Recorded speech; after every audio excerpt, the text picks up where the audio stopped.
Hello everyone, welcome back to this channel. In this video, I will show you the easy and clear steps on how to make a line chart in Microsoft Word. So how to make a line chart in Microsoft Word? Make sure you keep watching this video until the end. Let's get started right away. First we go to Insert. Then tap Menu Chart. And the Insert Chart menu will come out. Tap Line. Then select the graph to be used. Finally tap OK. And the graph will come out on the Word page. And here we can edit the graph.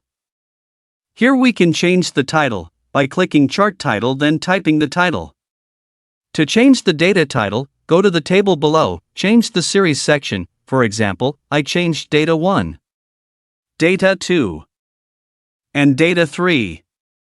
Besides that, you can also display data details in the graph.